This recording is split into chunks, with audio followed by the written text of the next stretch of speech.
साथियों, हमारे मेन गांव के द्वितीय भाग सुदामोड़ तोक, यहाँ पर से सुदामोड़ तोक शुरू होता है, जहाँ पर लगभग 40-45 परिवार अभी वर्तमान में निवास करते हैं। और ये बच्चे अभी खेल रहे हैं। ये देखो, कहाँ घूम रहे हो तुम? हैं? हाँ, ये ठंडे में क्यों घूम रहे हो तुम? इधर ठंडा नहीं लगेगा? क्या धूप में बैठो हैं? ये नन्हे मुन्ने बच्चे, आज संडे है और खेल रहे हैं, स्कूल नहीं गए। आज संडे है, आज छुट्टी है। चल ठीक है, कल जाएगा स्कूल।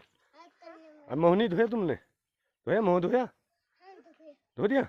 मुँह तो काला काला हो रखा है तुम्हारा। हाँ, अभी शाम को जाएंगे, ठीक है। चलो ठीक। यह हमारे गेहूं की फसल बोई हुई खेती है, क्योंकि एक खेती अभी खाली है जिस पर मंडुवा निकाल करके अभी हल उस पर लगाया नहीं है। बारिश के कारण सारे काम रुके हुए हैं और वर्तमान में जिस भूमि पर गेहूं बोए गए हैं वो भूमि पूर्ण रूप से सूखी हो गई है, सूखाग्रस्त हो गया है और किसान निराश और हताश हैं। देखिए साथियों, यह है हमारी गेहूं की फसल जो पूर्ण रूप से पीली हो चुकी है, आप देख रहे होंगे। और सूखा पड़ने के कारण इस बार गेहूं की फसल बर्बादी की कगार पर है।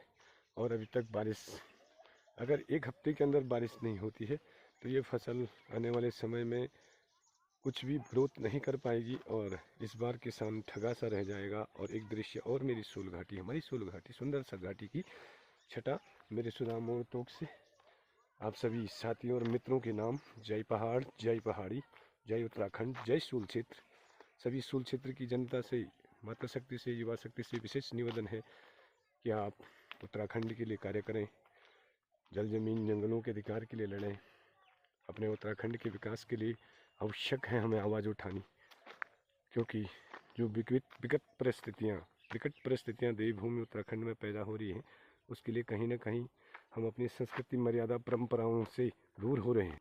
देखिए साथियों, ये गेहूं की फसल जो आपको दिख रही है पूर्ण रूप से पीली हो चुकी है और ख़त्म हो चुकी है।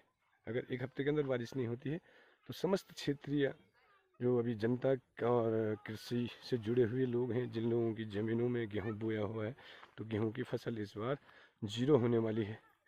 और हम सरकारों से निवेदन करेंगे कि पहाड़ी किसानों को इस बार कृषि भूमि में मुआवजा देने की कृपा करेंगे, ताकि किसान अपना भरण पोषण कर सके। और ये बारिश न होना, और जब होती है तो बेशुमार होती है, जब आवश्यकता होती है तो नहीं होती है।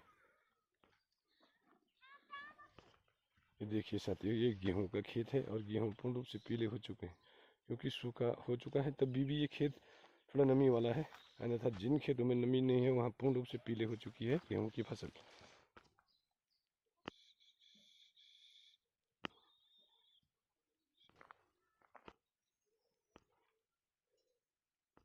जय पहाड़, जय पहाड़ी, स्वागतम, अभिनंदन आप सभी का। अब हमारे गांव के अंतिम छोर पर और समस्त गांव का वीडियो और परिस्थितियां इस बार पहाड़ों की आपके समक्ष प्रस्तुत की है कि सूखा होने के कारण क्षेत्रीय किसान, पहाड़ी किसानों को इस बार गेहूं की फसल के बिना रहना पड़ेगा और अपना पेट काट कर ही जीना पड़ेगा। और बारिश न होना एक ग्लोबल वार्मिंग का कारण हो सकता है। और जिस प्रकार के मौसम परिवर्तन पहाड़ों में हो रहे हैं, ये कहीं ना कहीं दैवीय शक्ति या अन्य कुछ भी दिक्कतें हो सकती हैं।